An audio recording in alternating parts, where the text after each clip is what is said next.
Fala galera, e hoje mais um DaniloCast. O assunto é quente, o assunto é metacognição e eu já vou direto ao ponto. Estou aqui com o Alessandro. Alessandro, o que é metacognição?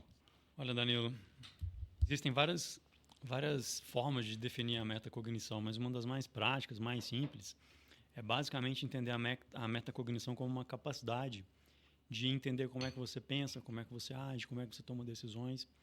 Tem uma psicóloga chamada Julie Smith. Ela escreveu um livrozinho muito divertido, as pessoas gostam. O nome do livro é Por que não me contaram isso antes? Alguma coisa assim.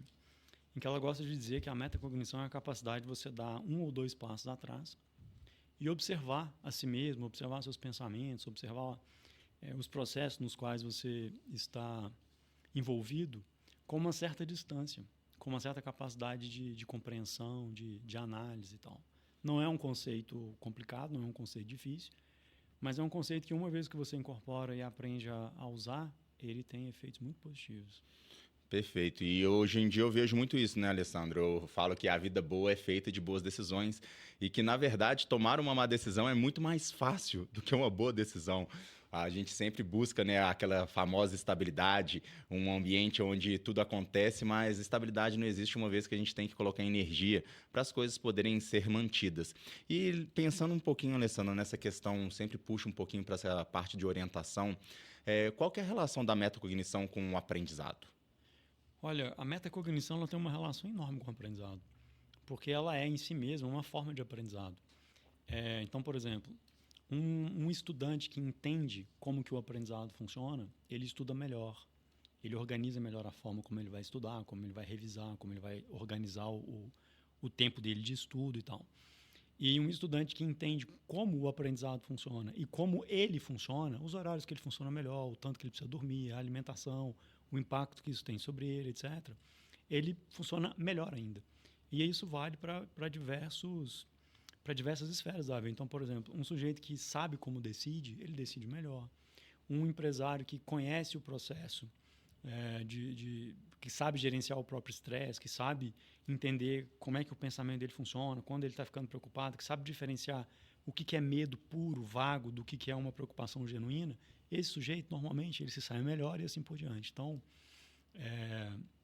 a relação da metacognição com o aprendizado, ela tem esse caminho, né?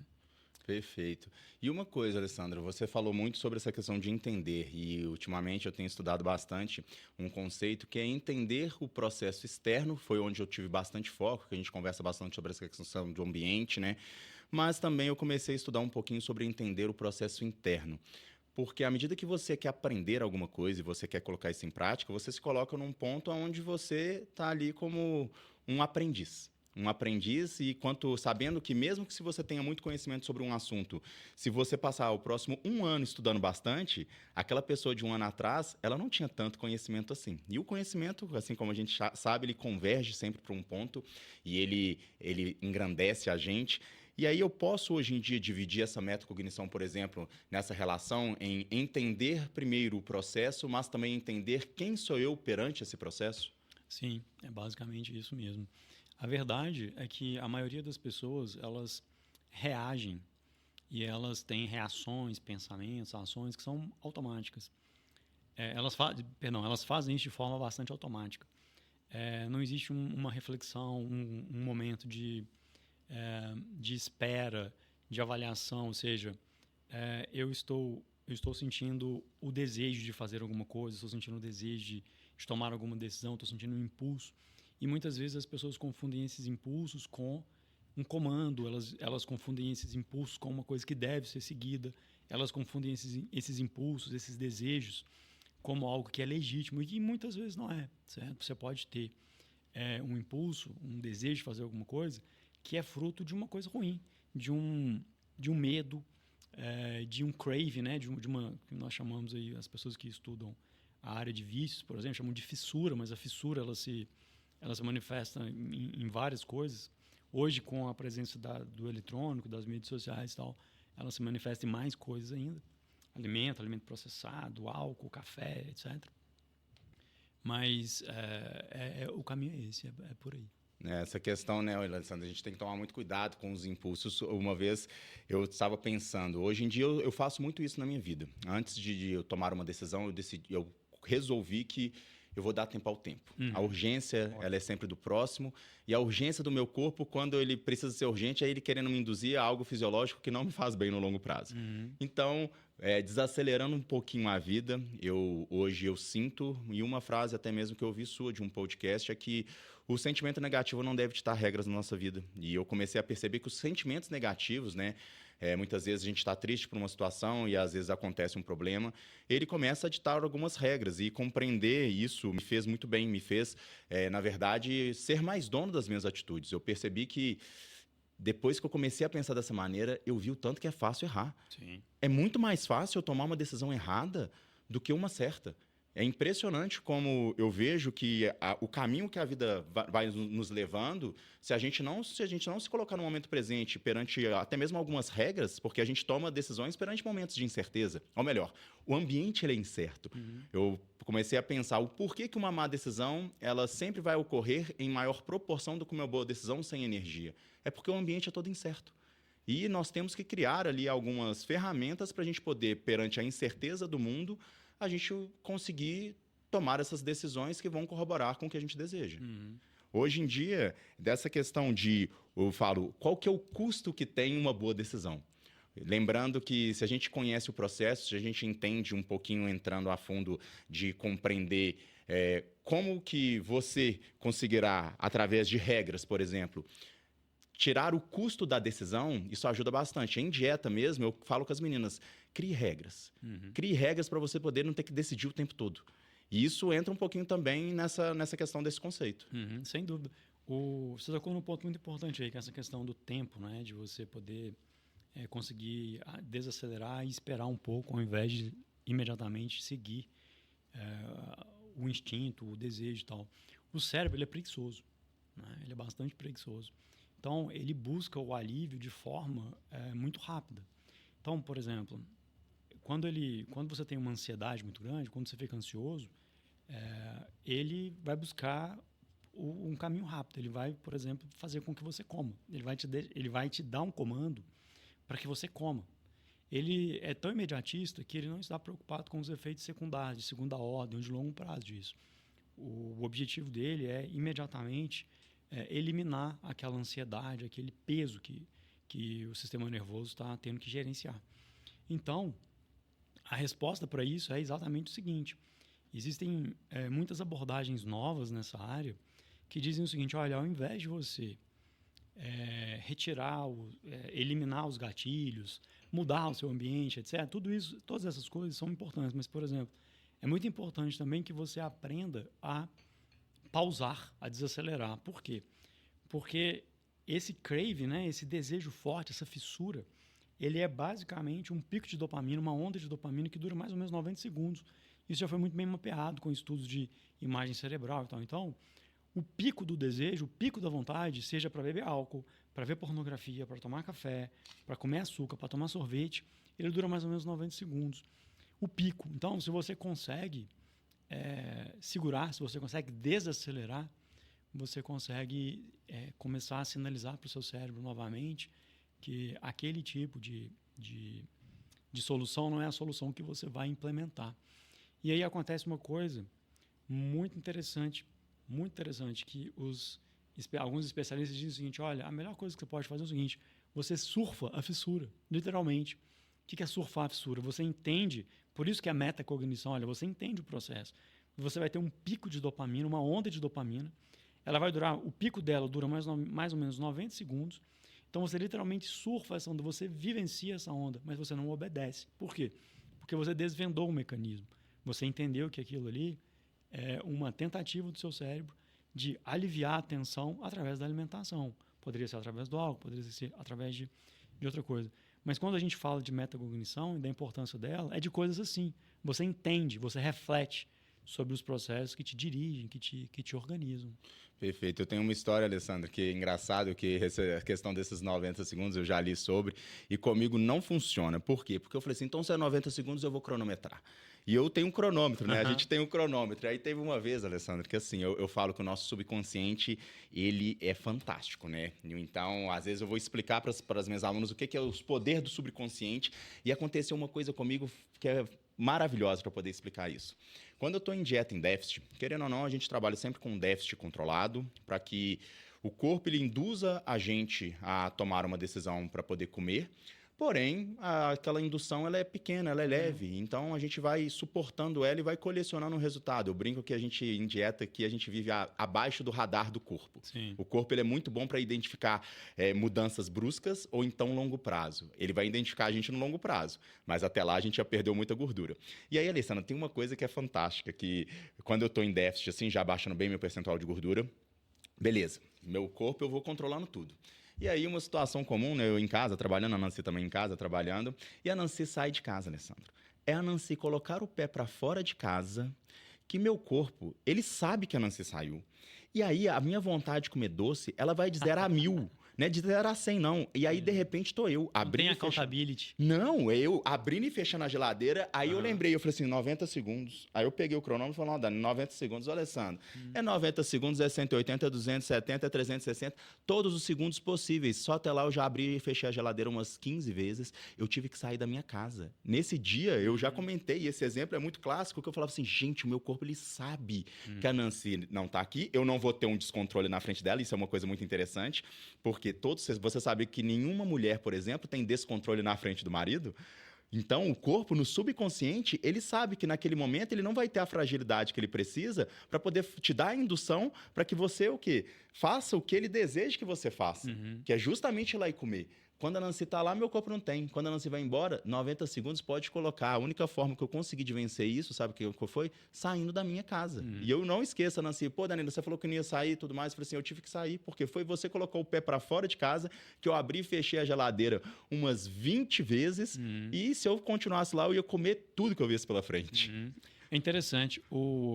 Essa é uma questão séria mesmo.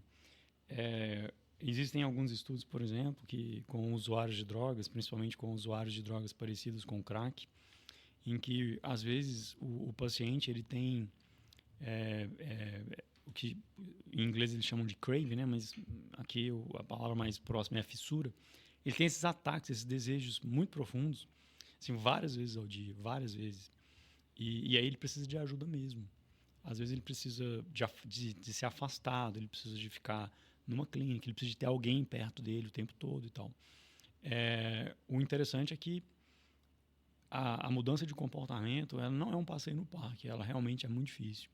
Mudar o comportamento é muito difícil. Então, quando eu digo que o que você precisa fazer é surfar esses 90 segundos, não significa que seja uma coisa fácil.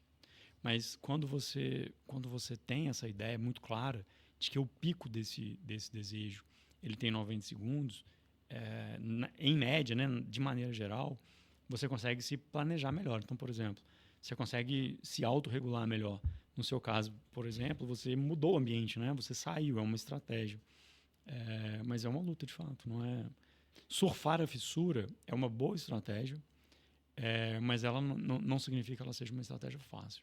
Uma coisa interessante que eu vejo também é que todas as induções fisiológicas do corpo, ou a gente está aqui conversando sobre craving, sobre essa questão dessas alterações neurológicas que fazem com que você busque compensação devido a qualquer tipo de estresse que seja, desde o estresse mecânico até mesmo neural, todas as induções do nosso corpo, elas não resolvem o problema. Uma das coisas que eu comento com as minhas alunas o tempo todo é o seguinte, olha, beleza, você fica estressado, você tem vontade de comer doce, mas comer doce vai resolver o problema? Essa é uma boa pergunta. E o caminho da resposta ele já foi mais ou menos mapeado, né? A ideia é mais ou menos o seguinte, olha, não é à toa que o estresse e o vício eles andam tão próximos, porque é isso, né?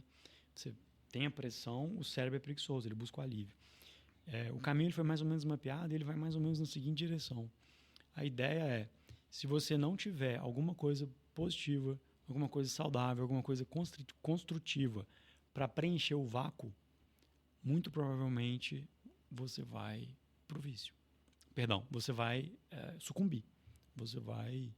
Você tem que ter alguma coisa que alivie a sua tensão, alguma coisa que distrai, alguma coisa que te faça ganhar tempo, porque, do contrário, o vácuo, né, ele vai ser preenchido pelo objeto de desejo. Pode ser... Hoje em dia pode ser tanta coisa, cara. Pode ser açúcar, pode ser doce, pode ser pornografia, pode ser álcool, pode ser café, pode ser série de televisão, pode ser notícia. As pessoas estão ficando viciadas em ficar atualizadas. Você tem picos dopaminérgicos em ficar lá olhando as notícias, correr o Twitter, etc. Uma coisa, Alessandro, você vê diferença hoje em dia perante o que você estuda e o que você observa? Porque eu sei que você orienta homens e mulheres. E eu comecei a fazer um estudo bem amplo a respeito da fisiologia feminina e masculina. E eu vejo que tem muita diferença, até mesmo na parte neurológica e principalmente pela parte das variações hormonais que a mulher tem perante o ciclo menstrual. É um estudo que eu tenho feito de maneira bem intensa, onde eu começo a separar. Beleza, eu faço dieta para mulher, mas espera aí, dieta para mulher com um ciclo menstrual intenso, não tão intenso, no final ali, do ciclo reprodutivo da mulher, que caracteriza a menopausa. E eu começo a ver que a mulher ela não é a mesma em diversas situações do mês e também da vida. Hoje em dia, perante essas situações da busca de compensação, você observa dos seus orientados essa diferença do homem e da mulher, aonde busca-se compensação? Sim. Isso na verdade, é um tema bastante explorado, bastante estudado. Existe uma diferença muito grande. As mulheres têm a sintonia hormonal, que é muito mais delicada, muito mais complexa. Essa variação hormonal ela acontece num ciclo que é muito curto, né? Um ciclo aí de 28, 30 dias é um ciclo muito, muito curto para todas as transformações hormonais que acontecem. E existem questões também culturais e fisiológicas que acompanham cada um dos sexos. No caso dos rapazes, dos homens, o que eu percebo é que, normalmente, o tipo de solução negativa, autodestrutiva dos homens, elas tendem a ser mais mecânicas, mais físicas, certo? Elas estão mais relacionadas com consumo de álcool, violência, falta de autocuidado, direção perigosa, agressão verbal e coisas do tipo. E no caso das mulheres, essa coisa da alimentação, de comer, de comer muito, de comer doce, do isolamento, e coisas do tipo.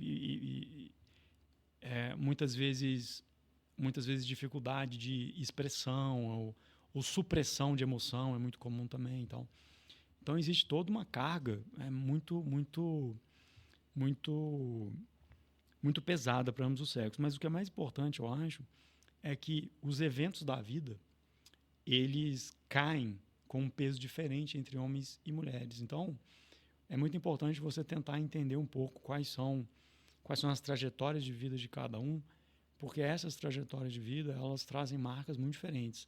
Homens e mulheres reagem de forma muito distinta a experiências peculiares, por exemplo. Então, assim, uma mulher que foi exposta à violência, ou a tensão, ou a ameaça, ela reage de uma forma muito diferente do que um homem, certo? Por outro lado, um homem que foi muito tolhido, cresceu num ambiente de muita opressão, às vezes o pai, os irmãos, um avô, ou alguma coisa nesse sentido, isso causa nele também propensões e respostas muito diferentes do que causa nas mulheres. Então, sim, você teria que ver assim, mais especificamente, mais caso a caso, para poder também ser mais específico, mas de fato tem uma diferença muito grande, muito grande. Perfeito. E é engraçado, né, que a gente conversando assim e tendo uma racionalidade maior sobre essa compensação, que dificilmente uma ação compensatória induzida pelo corpo, ela vai fazer bem para em qualquer instância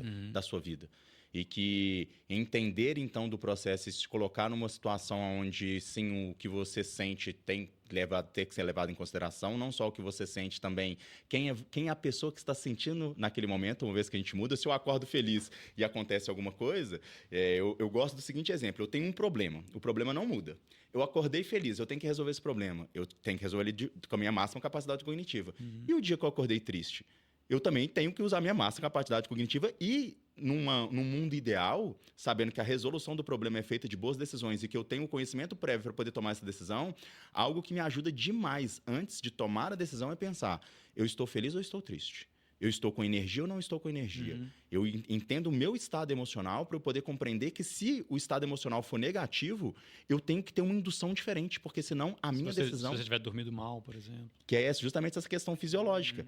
Eu falo, né, que qual que é o custo da boa decisão? E aí O humor tem um elemento bioquímico também. Tem, ó, o humor tem, a qualidade do seu sono, o que você come. Vamos pegar um pouco nessa parte metabólica, por exemplo, porque eu sei que a tomada de decisão, para você poder tomar uma boa decisão, a gente pode descrevê-la como diversas maneiras. E entrando um pouquinho nessa parte de metacognição, explicando um pouquinho dessa parte fisiológica. Uma pessoa com a privação de sono, e eu vejo muito isso com mulher, ela não só decide mal, mas ela se coloca em maus lençóis. Sim. Quantas vezes eu falo para as minhas alunas o seguinte, ela é mãe, eu falo assim, olha... A tendência à impulsividade aumenta muito. Eu falo isso com elas, eu falo assim, olha, você é mãe, você querendo ou não, a sua atenção, ela tem que estar num ponto o tempo todo. E tem uma frase que uma aluna minha me falou, mãe de primeira viagem, e ela estava com o segundo filho, ela assim, Danilo, no meu primeiro filho, eu ficava olhando para ele porque ele não podia morrer. Então, ela achava que se ela não olhasse para ele, ele ia morrer. E ela falou assim, depois eu entendi que ele não morre. E aí, dessa questão, eu falo com a minha aluna, assim, olha, perante uma noite que você não dormiu... Alerta. Nesse dia, eu falo assim, não se coloque em situação polêmica, não. Não cria discussões com seu marido, não. Na hora que começar uma coisa polêmica, sai fora. Isso é uma metacognição clássica. Metacognição clássica. Eu me lembro que a Condoleezza Rice, quando ela foi secretária de Estado do Bush Filho, primeiro mandato do Bush Filho, ela, depois de um tempo, os Estados Unidos têm interesses globais e assim, em todos os seus horários. Então, eles acordavam muito ela de madrugada. Então, ela falou, olha, vocês vão ter que aprender, nós vamos ter que criar um sistema para que vocês tomem as decisões ou me aguardem. Porque você... Aí essa frase que ela falou, eu guardei para sempre, que eu achei muito interessante. Ela fala, vocês não me querem tomando decisões com 4 horas de sono por noite. Então, isso é uma inteligência metacognitiva absurda, absoluta. Ou seja, ela realmente entende como que o processo de tomada de decisões funciona. Ela entende, ela sabe como que ela funciona quando ela está com privação de sono. E ela tomou a decisão mais inteligente de todos, que era, olha, vocês não me querem tomando decisões altamente impactantes com 4, 5 horas de sono por dia. Então, nós vamos criar um modelo em que eu tenho que dormir pelo menos 7 horas. Certo? Então, isso é a metacognição em estado puro. Então, dentro dessas coisas que você falou, hoje você tem muito bem mapeado, que, por exemplo, a ausência de sono, a privação de sono, ele aumenta a impulsividade, aumenta a agressividade, diminui a capacidade de memorização, diminui um pouco da coordenação motora fina. Então, sabendo disso, quando você está com privação de sono, você se comporta de maneira tal, como você disse, para não se colocar em posições ou em situações em que esse handicap vai pesar. Uma coisa legal, gente, para vocês poderem entender, a aplicabilidade da metacognição, então, na vida de vocês, não é só entender do processo, é compreender o processo e ver que isso vai modular de uma ação diferente perante uma situação que você vivenciou. Essas meninas mesmo que têm privação de sono, elas têm uma refeição, Alessandro, que elas vão acrescentar na dieta delas, porque além de tudo que você falou, o corpo ele busca compensação pelo sistema de recompensa para a pessoa poder ter um prazer perante uma situação que, querendo ou não, a privação de sono faz, que é um estresse. Aí eu fico imaginando um monte de gente, esse é um outro assunto que eu estou fascinado, que é essa questão do sono, que eu observo muito as pessoas que estudam o tempo todo. Existem algumas pessoas na área da saúde que elas estão estudando o tempo todo. E eu sei que elas estudam, porque eu sei o histórico. Desde que eu comecei a estudar 10 anos atrás, e eu sempre fico atento quando elas mudam de rota. Por quê? Uma pessoa que está estudando o tempo todo e ela já tem a vida dela ali garantida, ela não precisa ter viés para poder produzir conteúdo. E aí, de repente, ela muda de rota. E uma das pessoas que mudou de rota, e ele tem uma frase que ele fala com intenção, ele fala assim, olha, o melhor manipulado de todos são horas de sono. E esse cara é um cara muito inteligente. E o sono é algo que, para mim, hoje em dia é primordial, está ao alcance de todas as pessoas e devido à vida corrida de todo mundo, querendo ou não, querendo cada vez mais, querendo conquistar cada vez mais. Eu mesmo sou uma pessoa que não gosto muito de dormir, estou treinando e me treinando e estudando. Eu falo que eu aprendo estudando, entendendo o processo e vendo qual que é a perda que eu vou ter de não ter o benefício pelo qual eu conseguiria ter uma vida que eu desejo. E o sono, para mim, é assim, uma coisa fantástica. E lembrando, gente, sempre que você, então, entender de um processo e compreender que o seu corpo ele vai funcionar diferente, você tem que ter uma tomada de decisão. E a metacognição, então, hoje não é só entender, então, é entender e ter uma ação diferente. Sim. Uma ação que vai mudar. A Julie Smith tem uma frase que eu gosto muito. Essa frase dela é tão boa que eu não sei como que essa frase não corre mais por aí. Vamos correr com ela. Exatamente. Ela diz o seguinte, olha, a metacognição ela te ajuda a substituir o terreno que o seu cérebro corre. Certo? Isso serve, você pode pensar nisso até em termos de ambiente mesmo. Olha, mudar o ambiente é uma forma de você substituir o terreno em que o seu cérebro corre. Se você está lutando com alguma coisa, metaforicamente falando, você está, num certo sentido, correndo morro acima. Certo? Então, quando você muda o ambiente, quando você aplica a metacognição, você muda esse terreno, você muda o terreno onde o cérebro corre. Fica mais fácil, certo? Então, por exemplo,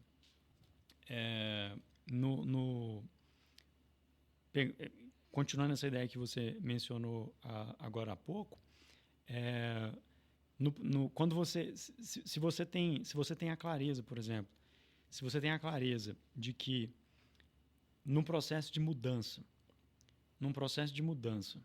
você não vai, se você entende como que o processo de mudança acontece, se você entende como que você se sente, como que é esperado que você se sinta num processo de mudança, você vai entender o seguinte, olha, o início num processo de mudança não é de melhora.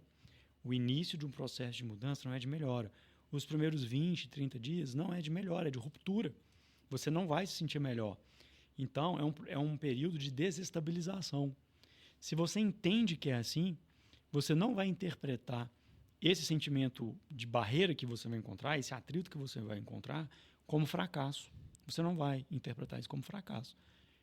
Isso já ajuda muito, porque você está tendo uma expectativa que não é uma expectativa realista. Quando você entra num processo com uma expectativa que não é realista, que não reflete cada passo, cada etapa daquele processo, sua chance de desistir, de se perder no caminho, é muito grande. Então, a metacognição ele tem essa vantagem de te dar um mapa em que ele fala, olha, você quer mudar mesmo? Quer, então ótimo, você quer mudar. O início não é fácil. Os primeiros dias você não vai se sentir melhor. Porque as pessoas pensam, não, eu estou comendo mal, vou começar a comer bem, vou me sentir melhor. Não vai. Certo? É um processo de ruptura. Mas saber disso te ajuda a se preparar.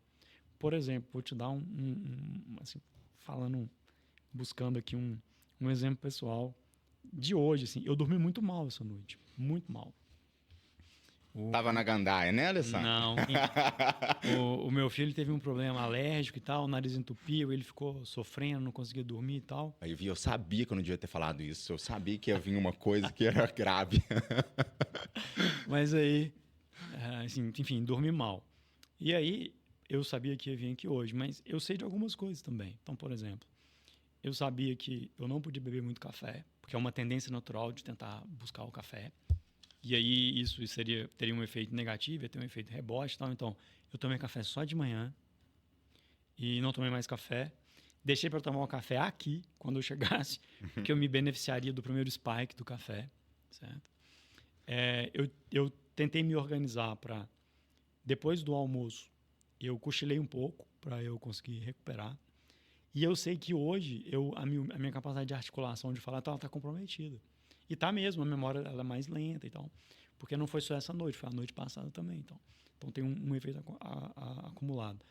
Se eu não soubesse disso, dessas coisas todas, eu teria chegado aqui pior.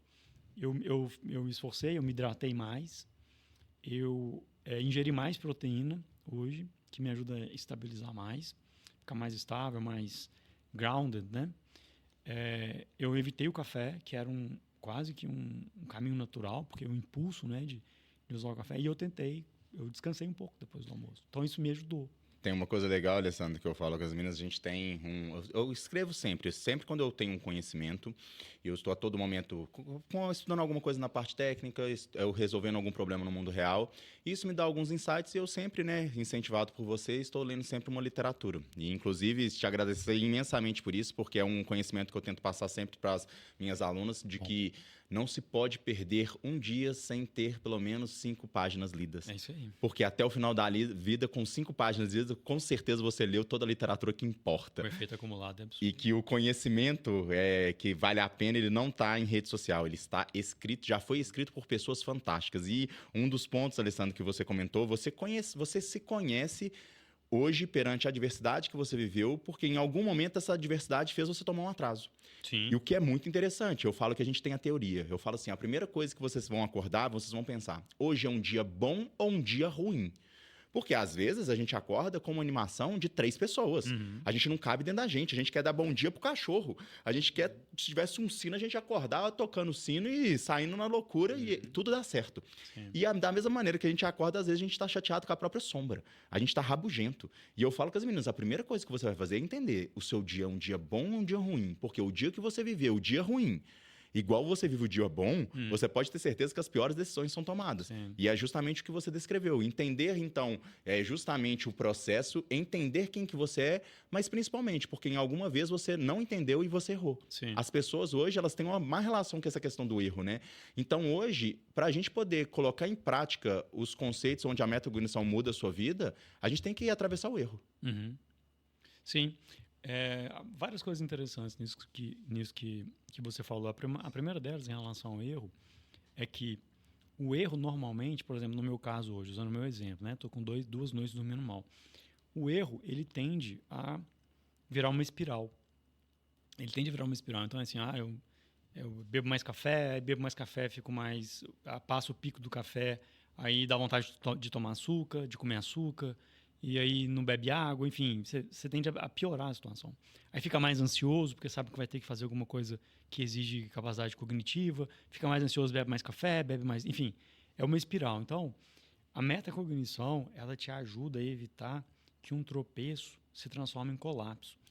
Eu tenho estudado muitos mecanismos de vício, eu tenho até trocado alguns artigos com algumas pessoas, discutido e tal, porque eu cheguei à conclusão, e não só eu, mas outras pessoas também, que muita coisa do que você aprende, muita coisa que foi entendida e compreendida do vício, ele se aplica imensamente na mudança de comportamento, na mudança de hábitos.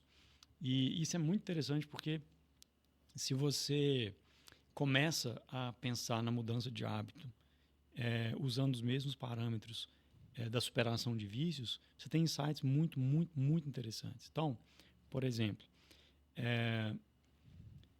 você conhecer o seu temperamento é uma coisa super importante, é uma coisa que as pessoas não perdem tempo, não param para entender. Então, por exemplo, vai lá, faz um teste, busca na internet, tenta entender qual que é o seu traço mais marcado, se é a conscienciosidade, se é o neuroticismo, o que é, busca entender.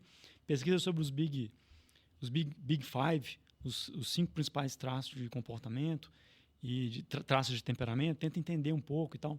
Tenta entender, por exemplo, no meu caso específico, a minha linha base de emoção ela é mais curta. Então, assim, a minha euforia é baixa e a tristeza também. Então, ela é mais linear. Então, assim, pode acontecer, uma coisa maravilhosa, é curto, sabe? Certo? Eu não tenho aquela euforia, aquela felicidade. Então, a minha variabilidade emocional é mais baixa. Tem pessoas que são assim. Tem gente que é o contrário. Ela tem picos altíssimos. Ela vai lá embaixo, vai lá em cima. Vai lá em cima, vai lá embaixo. Fica super feliz, fica mal e tal. Então, você tem que entender essas questões todas para você poder saber quais as estratégias que você vai adotar. E aí, uma das coisas... Dentro disso, saber, né, o que você tem que fazer nos dias bons e o que você tem que fazer nos dias ruins é uma inteligência e é uma estratégia absurda. Porque os dias ruins são os dias que você entra na espiral. Orientar pessoas, Alessandro, você sabe que para mim fica muito nítido quando uma pessoa, eu brinco o seguinte, eu falo, você virou uma profissional do erro. E para mim fica muito nítido quando uma aluna ela entra no erro, porque a maioria das vezes... Eu gosto muito daquela frase que você fala, eu uso com muita gente, que é errou, volta, F5, dá um F5. Mentalidade F5, isso funciona sempre. Aí, nessa história da mentalidade F5 tem um caso interessante.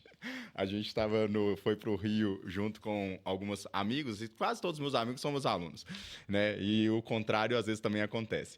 E a gente estava num lugar e a gente encontrou com uma aluna minha e ela tem uma dificuldade extrema de seguir dieta, assim, e eu já sinalizei para ela o que é a questão do ambiente. Eu falei com ela, cara, o seu ambiente ele é ruim, a sua cabeça, se você pensar demais com a sua mente, você vai errar todas as vezes. E eu falo com ela, para de pensar com a sua mente, usa a minha e toma decisão depois que você usou a minha mente junto com a sua. Porque a sua, eu vou usar o termo aqui, mas é porque ela é atrapalhada.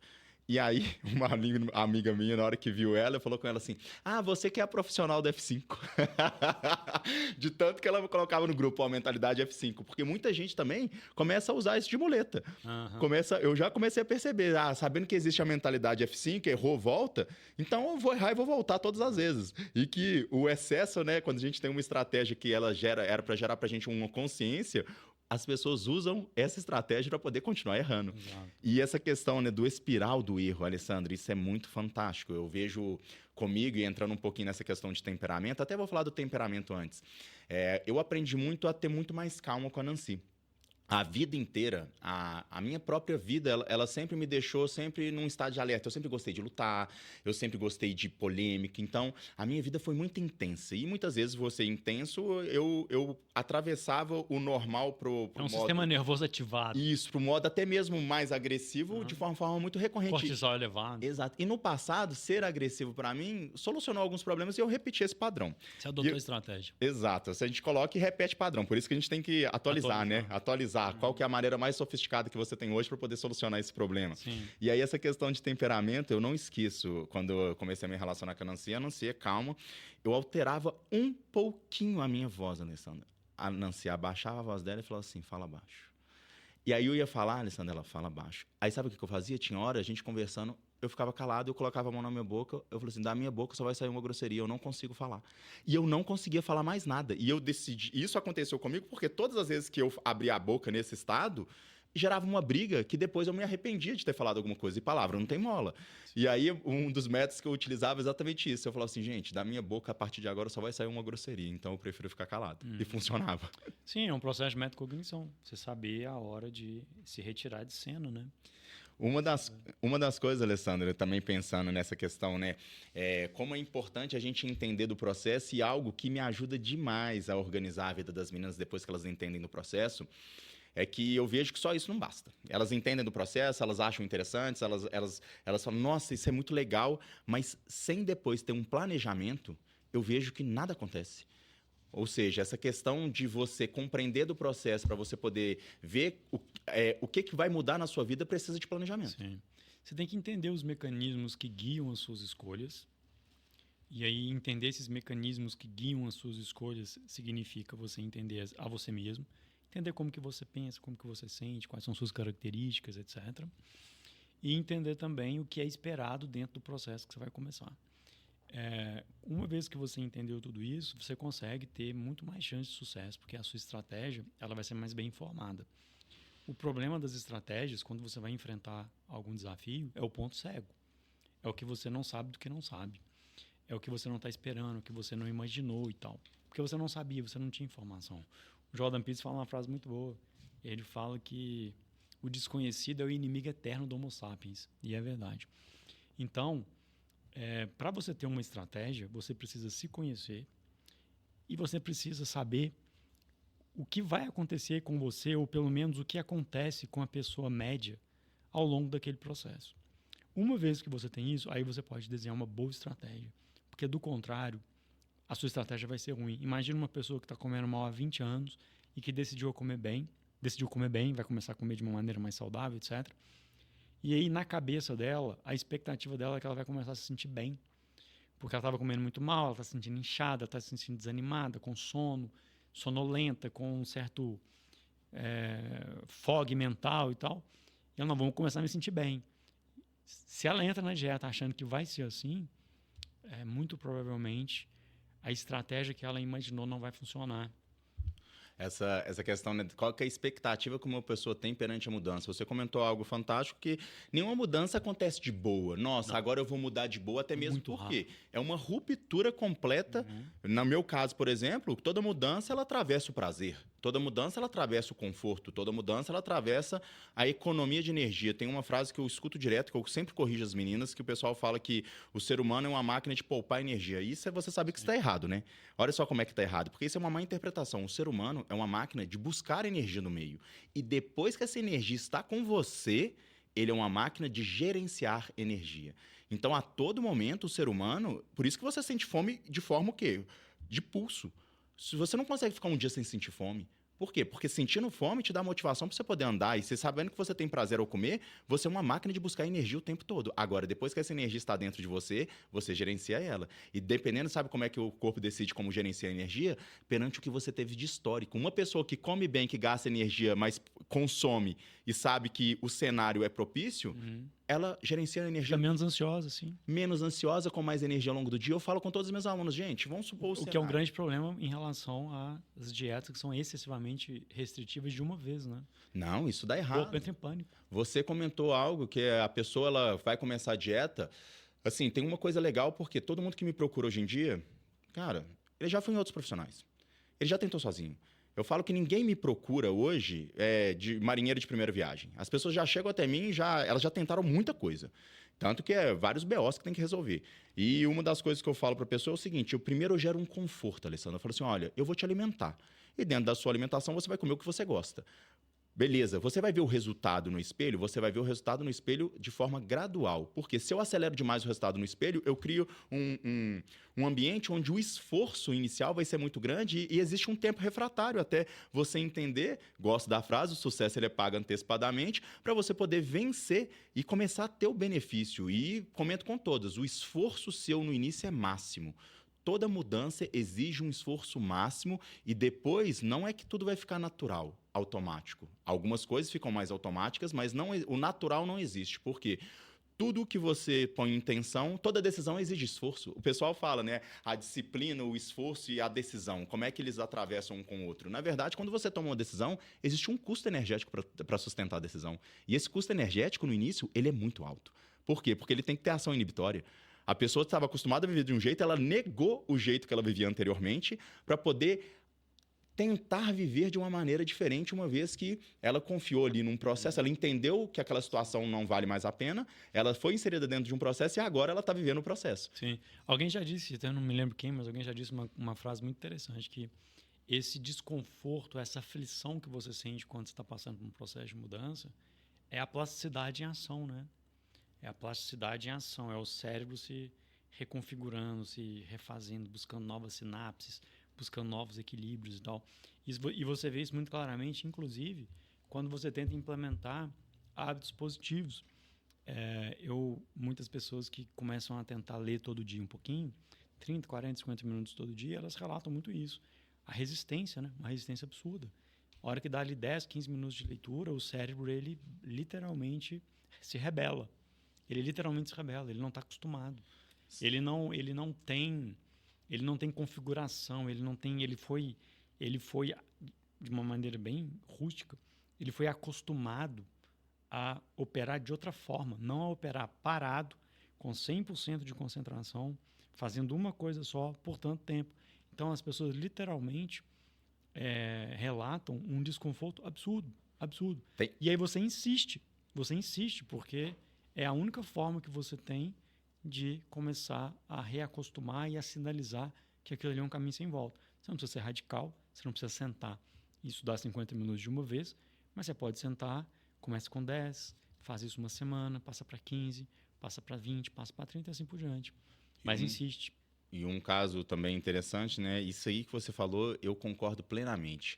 Se a gente tivesse que identificar quando está acontecendo a neuroplasticidade, seria uma maneira diferente para você poder pensar e agir para que isso depois se torne um pouco mais natural dentro da sua vida, é pelo desconforto. Sim, não tem alternativa, não. Se o corpo tivesse que sinalizar, né? Qual que é o sintoma de algo que você está mudando na sua vida? É o desconforto. Tem até um podcast que a gente até já escutou e já comentou junto do Michael East com o Huberman, que ele fala que o conforto excessivo, ele muda o ser humano e deixa a vida muito mais complicada porque a gente precisa de um certo desconforto. Sim. E a gente acostumou a viver o desconforto. Sim, eu sempre recomendo esse livro, A Crise do Conforto. Quem quiser ler, é um livro sensacional e é um livro que traz muitos insights.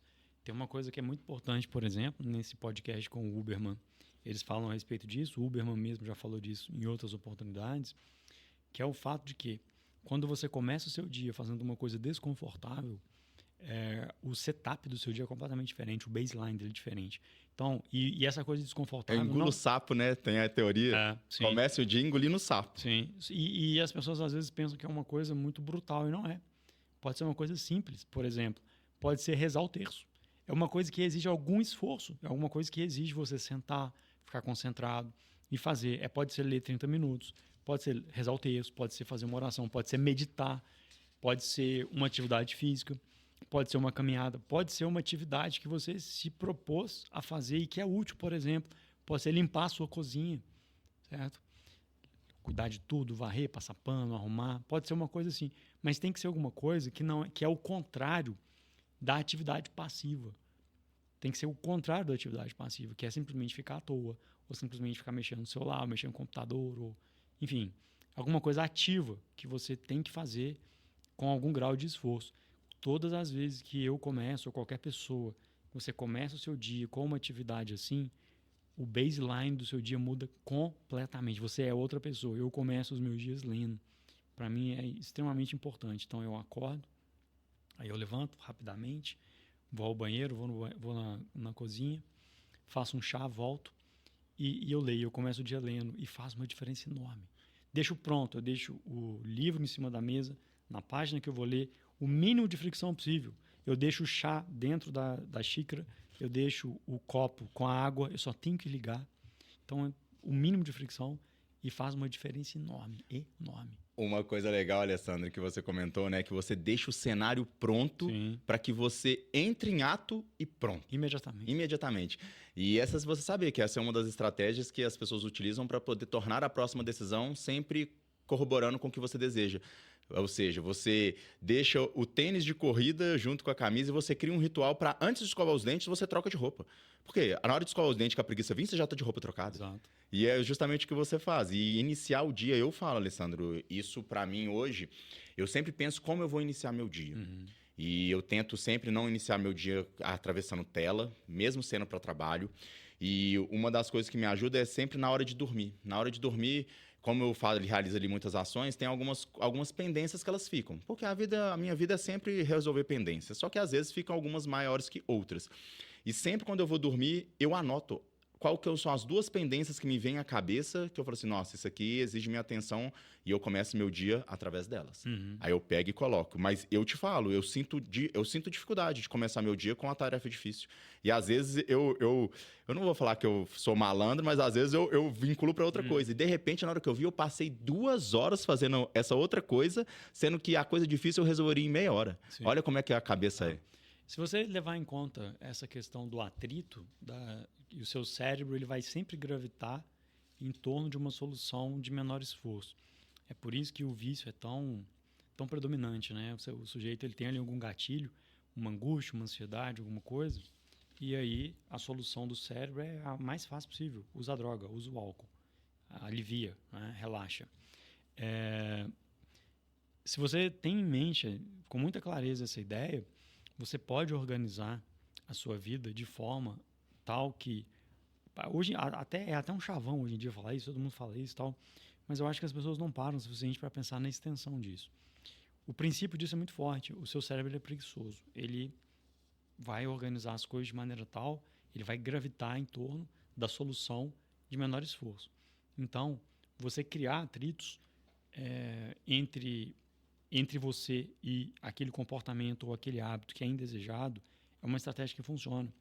Existem vários estudos que mostram que simplesmente tirar o celular do quarto em que você está, ou da sala que você está, ou do seu ambiente de trabalho e colocar ele em outro cômodo, aumenta a sua produtividade. Tem um estudo super interessante em que os alunos estudaram com grupos de controle, com o celular do lado, não podia mexer no celular, mas estudaram com o celular do lado e depois estudaram sem o celular.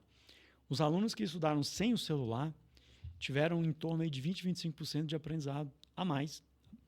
Então, o rendimento foi maior. Inconscientemente, o fato do celular estar ali... O simples fato do celular estar aqui com a internet é uma distração. Ele está roubando energia. Está roubando concentração. Porque eu sei que existe a possibilidade de eu vir aqui pegar... É o conflito interno.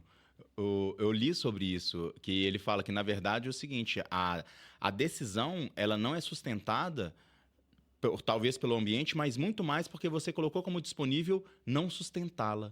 Na hora que você tem um telefone e você não tem uma regra de enquanto eu vou ler ou não vou mexer no telefone, você coloca de forma inconsciente, você tem que estar falando não pro telefone. Sim, veja bem, você tem um teto, você está alimentado, você tem um estoque de alimentação você tem um trabalho, você tem uma renda que está entrando todo mês. O cérebro, ele, num certo sentido, acha que aquele esforço que você está fazendo ali para crescer, para melhorar, para avançar, aquilo ali é meio demais, certo? Existe uma divisão interna mesmo. Você está ali estudando, está trabalhando, tá, e tal, e o cérebro fala, cara, vai fazer uma coisa mais passiva, porque Tira o pé. vai gastar menos energia, a gente vai ficar mais relaxado, vai ter menos ansiedade. Isso é muito importante, Alessandro, porque você comentou, né, o menor esforço. Se a gente for pensar, Alessandro, o menor esforço na parte metabólica é o menor gasto energético. O menor gasto energético é o consumo de comida. Se você for pensar de forma análoga, e aí por isso que uma pessoa bem alimentada, com a quantidade correta, porque o primeiro passo quando uma pessoa quer mudar de vida, eu falo com ela, cara, o seu corpo ele nem funciona. Você quer tomar uma decisão, você muitas vezes, talvez você tenha clareza, mas você não tem condição metabólica nenhuma de tomar uma decisão. É a pessoa sem uma noite de sono decidindo se um país vai entrar em guerra ou não. Não tem condição. Você sabe que tem um estudo muito legal, que foi inclusive replicado, que analisou as decisões dos juízes no finalzinho da manhã, quando eles já estavam com fome. Eu vi. E logo depois. Né? Eles tendem a ser mais ponderados e tendem a ser mais enérgicos no final do dia. Eles tendem quando eles estão com fome. Exato. Eles tendem a ser mais duros quando eles estão com fome e a serem mais complacentes quando estão alimentados. Então, é uma coisa interessante. As coisas que influenciam nas nossas decisões, elas são extremamente banais, mas, no entanto, elas influenciam as nossas decisões de forma tal que muda a trajetória da sua vida e você muitas vezes não sabe. E isso é legal porque hoje em dia você sabe que o estado alimentado de uma pessoa e a quantidade do déficit, ela define como que essa pessoa ela vai interagir com a alimentação, como que essa pessoa vai chegar no final do dia, ela vai interagir com o estresse e se no final do dia ela vai colocar tudo abaixo, visitando a geladeira dela e comendo tudo que ela vê pela frente. Uma das coisas que eu sempre faço é tirar as pessoas do modo automático. Você comentou muito isso aqui, que entender do processo, ver quem que você vai ser depois de ter entendido, porque muita gente entende do processo e é a mesma pessoa. Não. É você ter um planejamento e você ter uma execução diferente, isso te tira do modo automático. A clareza te dá autonomia. E gera sempre desconforto. Mas é nesse desconforto que você tem a possibilidade de ter o benefício de curto, médio e longo prazo, onde você vai pensar sempre, vale a pena. Sim. E é interessante, você pode usar o próprio mecanismo do cérebro para vencê-lo, num certo sentido. Porque, assim, imagina o seu cérebro, ele quer economizar energia. Ele não gosta de perder tempo em estratégias que não chegam no resultado que ele gostaria. Então, imagina que ele quer que você coma. Ele quer que você coma um doce agora, e você não come. Você segura aquele pico ali de 90 segundos e tal, e você não come. Aí ele quer de novo, você não come. Ele quer de novo, você não come. Você está sinalizando para ele que você não vai obedecer aquele impulso. Você entendeu que aquilo é um impulso, você sabe que você está estressado, você sabe que você está ansioso, você sabe que o seu corpo está acostumado com um grau elevado de açúcar no sangue, etc. Você entendeu. Você está usando a metacognição, você entendeu o processo. E você não vai comer.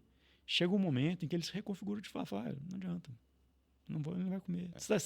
O próprio craving é um gasto energético. Você sabe que com doce isso não acontece, né? Eu vou te dar um exemplo. Doce. Se você pegar uma pessoa trabalhando e eu colocar um bombom na frente do seu monitor, os 90 segundos é eterno na sua vida. Nunca vai passar. Por quê? Porque é tão forte a parte neural que você tem da sensação de prazer, daquele sentimento, que a indução visual ela te deixa num ambiente que você pode resistir. É uma tortura, né? Não, literalmente, a sinalização o tempo todo. Mas tem uma coisa. Os momentos iniciais, eles são muito difíceis. Eu falei que no início, a gente já comentou sobre isso. A mudança, de fato, ela tem que vir de um lugar de vontade, de um desejo de mudar muito forte. Não é um passeio no parque. Mas se você, todas as vezes que você resiste, e aí exige consciência, exige força de vontade, exige coragem, muitas vezes, todas as vezes, cada vez que você resiste, você fica mais forte. Eu gosto da regra. Por exemplo, essa caso do bombom, eu falo com as meninas, eu falo assim, olha, se eu colocar um bombom na sua frente e você tiver que trabalhar, você vai trabalhar melhor ou pior falando não pro bombom? Ela, pior. Eu falei, então é melhor você ter comido bombom e fosse trabalhar, porque um bombom só não vai ser 2. E uma das regras que eu falo é assim, olha, como é que você vence, então, o caso do bombom? É regra e tira ele da sua frente. Olha, eu brinco, né? Segunda e terça não são dias para errar. Se colocar um bombom na sua frente segunda-feira, você não colocou como disponível comer um bombom, você tira um bombom, guarda na gaveta e aquele bombom não te visita mais com o pensamento. E isso ajuda, né? Nessa parte de utilizar as regras para você poder ser mais dona do que você deseja de acordo com o que você quer que aconteça na sua vida. O processo de mudança ele é tão complexo. O Daniel Amen, que é um psicólogo americano, um psiquiatra americano que estudou muito cérebro e ele é o curador, né, da maior biblioteca de imagens cerebrais que existe. Eu gosto muito dele, tem vários livros publicados, há uns 2 ou 3 em português. Daniel Amen, né, em português seria Daniel Amen, Dr. Daniel Amen, se procurar vai encontrar. Ele fala uma coisa interessante, ele fala que pessoas com um cérebro configurado mais em torno do equilíbrio, mais próximo do equilíbrio, são polos, né? Mas o mais próximo do equilíbrio... Seria o 8 e 80 e tem um equilíbrio ali para cada pessoa. Tem ali ele fala em termos de... Olha, tem muitas pessoas que têm um cérebro... que o cérebro tem, de fato, um problema. Então, por exemplo, pode ser genético, mas pode ter sido desenvolvido ao longo da vida, mas não deixa de ser um problema e um problema sério. Então, às vezes o cara aposta o salário inteiro. Perde o salário inteiro. Aí você olha e fala assim, cara, como que você faz isso? Para você que tem um cérebro saudável, essa posição é tranquila. Certo? Mas para o cara, assim, você nem consegue entender o tipo de desafio que esse sujeito está enfrentando, porque ele tem, de fato, ali um problema de configuração, um problema no nível cerebral mesmo. Seja genético, seja porque ele chegou naquele ponto ali e tal, mas que também não muda o fato de que é um problema. Então, quando você vai trabalhar com o processo de mudança, você tem que levar muito em consideração esses dois polos, ou seja, ninguém está totalmente aqui nem totalmente aqui. Então, você tem 2 polos em que você tem um cérebro 100% organizado e um cérebro absolutamente caótico. Então, as pessoas, elas transitam. Você tem que saber mais ou menos onde que você está. Porque quando você tem um cérebro que está mais próximo aqui de um cérebro organizado, tudo é mais fácil para você. E quando você está com o cérebro posicionado mais do outro lado, mais próximo lá do caos total, é muito mais difícil. Então, por exemplo, nesse caso do bombom, por exemplo, o açúcar para mim não tem efeito nenhum. Assim, você pode colocar o bombom, eu não tenho problema. Mas... Nesse setor você está ali mais para a parte racional e você já tem... Sim. Então, não, em geral, assim, foi um hábito mesmo. Eu não era assim. É um processo de treinamento através dos anos e tal. Então, hoje isso não tem um peso para mim. Agora, se você está mais do outro lado, é o que você falou, assim, você tem que... entra a questão da metacognição. Saiba onde você está. Porque, assim, se for o meu caso, você pode colocar o bombom lá, não tem problema. A Cíntia direto compra doces maravilhosos, chocolates maravilhosos. Me dá, eu não quero. Fala, hoje não. Eu não aceito. Eu era assim. Hoje em dia, eu falo assim, não me oferece não que eu vou aceitar tudo. E aí, se você está do outro lado, a sua estratégia ela tem que ser mais radical. Principalmente no início. Perfeito. E, Alessandro, quero te agradecer, muito obrigado aí pela sua presença. Esse assunto, eu ainda tenho muita coisa para poder te perguntar, muita coisa para a gente poder conversar. Metacognição, gente, é um assunto que você deve também procurar. Busca lá no ChatGPT o que é metacognição. Conhece-te a ti mesmo, tá na Bíblia. Exato, olha só que legal. Então, eu tenho certeza que tem um provérbio. Tem um provérbio? Tem, com certeza tem. Tem vários, né? Tem várias passagens. Em provérbios você tem essa ideia de que o conhecimento, a sua felicidade, a vida boa, ela é construída em cima de dois princípios. Um bom conhecimento da realidade e um bom conhecimento de si mesmo. Perfeito. E assim, a realidade em si mesmo é expectativa, tá, gente? Um dos grandes problemas hoje em dia que eu vejo das pessoas é porque elas vivem uma expectativa que não foi corroborada na realidade do mundo real e foi vinda de algum processo... Uma crença antiga, alguma ou ideia. então de algo pior, que foi construído pela narrativa para poder fazer com que você não entenda de um assunto e tome a decisão que você não tomaria se você entendesse. Então, muito obrigado, Alessandro. Foi um prazer, Danilão. Valeu demais, estamos juntos e até a próxima. Muito obrigado, gente.